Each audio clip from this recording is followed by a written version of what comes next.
Ce soir, je vais voir de plus près à quoi ressemble ta vie et surtout comprendre pourquoi tu te laisses voler ta destinée. Avant de commencer, je souhaite te rappeler ou encore t'apprendre ce que Dieu dit de toi. Il dit que tu as bien plus de valeur qu'une perle. Il dit que si tu es gracieuse, tu obtiendras la gloire. Il dit que si tu es forte, tu obtiendras la richesse. Il dit que si tu es sage, tu bâtiras ta maison. Et plus important encore, il dit que la femme qui craint l'Éternel sera louée. Alors pourquoi t'obstines-tu à penser que tu mérites cette médiocrité? Pourquoi penses-tu que rester dans une relation parce qu'elle dure depuis des années et où tu n'es pas heureuse est un choix judicieux? Pourquoi penses-tu qu'insister pour qu'il revienne dans ta vie alors qu'il t'a abandonné t'amènera du bonheur? Pourquoi penses-tu qu'il changera un jour parce que tu acceptes tout sans trop l'embêter? Pourquoi penses-tu que vivre dans la médiocrité est ta destinée? Tu dois apprendre à sortir de ta zone de confort. Tu dois apprendre à dire stop aux choses qui te rabaissent et qui te dévalorisent. Tu penses peut-être que tu mérites ce traitement parce que tu as commis des erreurs. Laisse-moi te dire que tu ne pourras pas l'obliger à oublier le passé, mais tu peux choisir d'avancer. Tu ne pourras pas le convaincre de croire en ton changement, mais tu peux continuer à évoluer. Dieu te promet de grandes choses si tu changes le regard que tu portes actuellement sur toi. S'il est pour toi, il se liera tôt ou tard à ton destin. Laisse partir ceux qui veulent partir. D'ailleurs, s'il est parti, c'est que Dieu l'a décidé ainsi.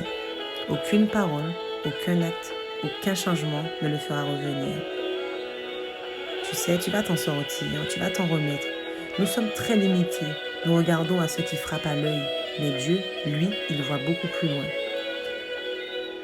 Aujourd'hui, je vais te dire que si tu étais le jouet des hommes, deviens la femme qu'ils ont envie d'épouser. Laisse Dieu te transformer. Laisse Dieu faire éclater sa gloire dans ta vie. Apprends à obéir même quand tu ne comprends pas. Apprends à te soumettre. Laisse-toi façonner. Ce qui doit rester restera. Ce qui doit partir partira. Il y a une histoire qui me vient pour que tu puisses vraiment comprendre que Dieu fait des choses impossibles parce qu'il est puissant. Tu connais sans doute l'histoire de Ruth et de Naomi, ou peut-être pas. Pour faire court, Ruth est la belle-fille de Naomi. Cette histoire est assez particulière, car tous les hommes de cette famille meurent. Le père, qui est le mari de Naomi, et ses deux fils, dont l'un est l'époux de Ruth. Après la mort de ces hommes, Ruth décide de rester avec sa belle-mère et de la soutenir. Mais cette belle-mère, si bienveillante, conseille sa belle-fille, car elle souhaite qu'elle puisse refaire sa vie. Chemin faisant, et grâce à l'obéissance et la fidélité de Ruth, elle rencontre un homme. Comme vous l'aurez compris, cet homme va l'épouser et elle va tomber enceinte. Voici la partie la plus intéressante. Quand elle va accoucher, il se trouve qu'elle est dans l'incapacité d'allaiter son enfant. Et bien sûr, nous savons très bien qu'à cette époque, il n'existait pas de lait industrialisé. Le Seigneur a pu faire éclater sa puissance en permettant de faire sortir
la couronne de son mari.